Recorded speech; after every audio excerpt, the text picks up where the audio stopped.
humano. Será que as pessoas são inteiramente boas ou inteiramente ruins apenas?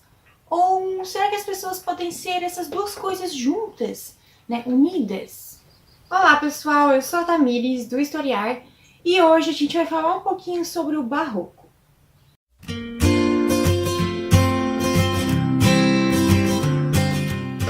Vocês conhecem a Betty Cooper da série Riverdale?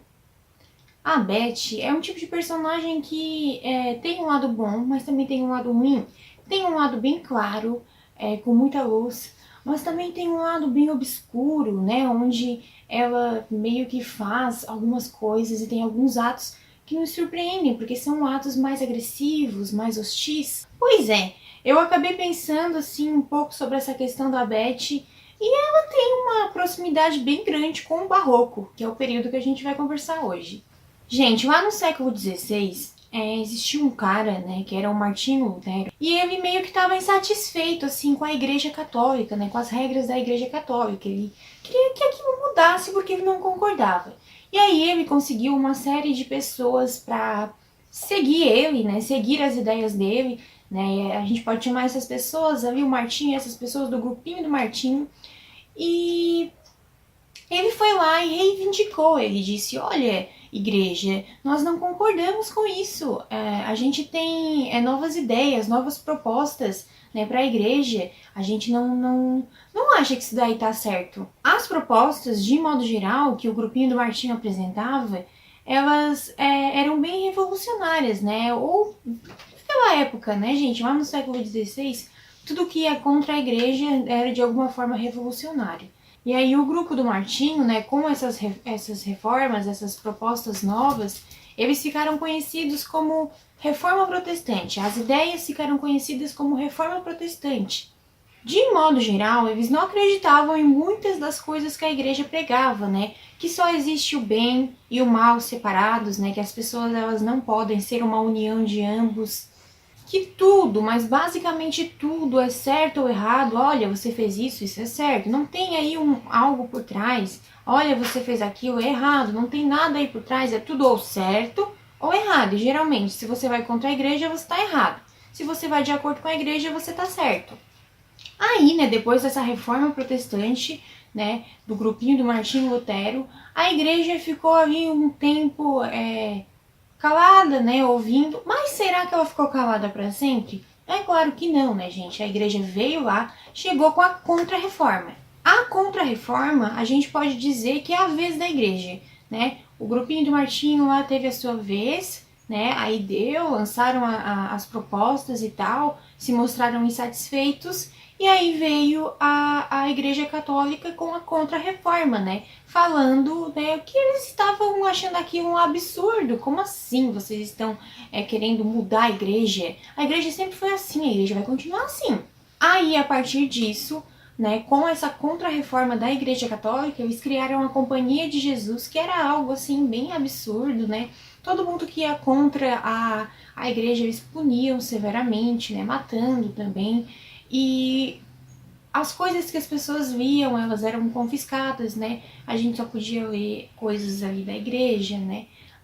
Uma literatura da igreja, né? Algo que ensinasse princípios e valores da igreja. E aí, assim, vocês perceberam que a gente tem dois lados aqui completamente opostos, né? A gente tem o lado do grupinho do Martinho, que eram aquelas pessoas que estavam insatisfeitas com a igreja, e tem de outro lado a igreja, né? Com todas as suas regras que foram criadas há muito tempo, e a gente não vai mudar isso.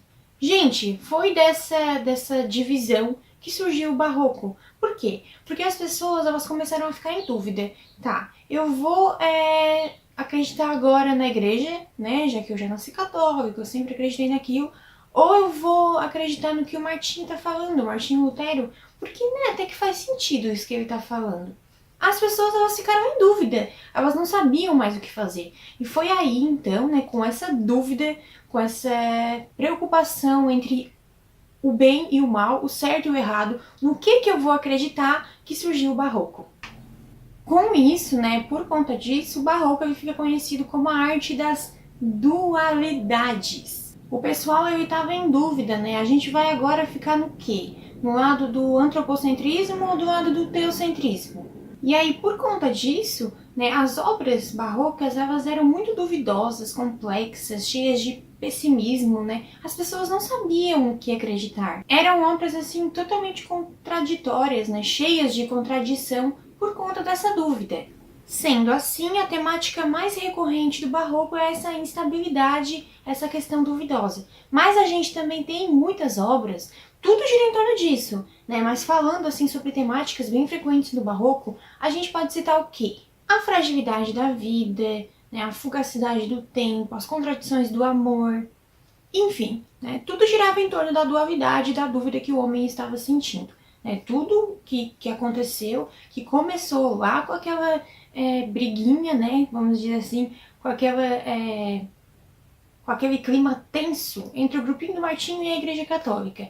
Aí assim, gente, o barroco, ele é dividido em duas correntes de textos literários. A gente tem o cultismo e o conceptismo. Agora falando um pouco de autores, né? No Brasil, a gente teve dois nomes que se destacaram no barroco. O primeiro é o Gregório de Matos Guerra, mais conhecido como Boca do Inferno, e o segundo é o Padre Antônio Vieira. O Padre Antônio Vieira, né, sendo um padre, ele escrevia sermões. E o Gregório de Matos Guerra foi o cara assim mais abusado que existiu daquela época. Para vocês verem que o apelido dele é Boca do Inferno, isso não é por acaso, né? E a obra do Gregório de Matos Guerra, que é o autor mais, digamos assim, que foi o que mais se sobressaiu do barroco, ela é dividida em três partes, né? Ele tem textos líricos, textos satíricos e textos sacros. Para a gente concluir agora, então, vamos pensar então em algumas dualidades da vida. Né? A gente tem o bem e o mal, a gente tem o profano e o sagrado, a gente tem o certo e o errado. E aí? De que lado que eu vou ficar? Eu não sei. Isso é o barroco, essa dúvida do homem no que acreditar, de que lado ficar. Essa dúvida se refletiu nos textos literários e aí, junto com a Contra-Reforma, né, a Reforma Protestante, surgiu então o barroco. Bom, é isso aí, pessoal. Eu espero que vocês tenham gostado. Como eu sempre falo por aqui, esse vídeo é apenas para resumir um pouquinho, né, para que vocês tenham um conhecimento básico do que foram alguns períodos literários, né, alguns movimentos também, escolas literárias da literatura brasileira. Eu espero que vocês tenham gostado, que vocês tenham entendido. Se ficou alguma dúvida, vocês podem perguntar, que eu respondo aqui nos comentários. E é isso então, dá um like no vídeo, compartilha com os amigos, se inscreve no canal, ativa o sininho para receber as notificações dos novos vídeos. Um super beijo e até a próxima. Tchau, tchau!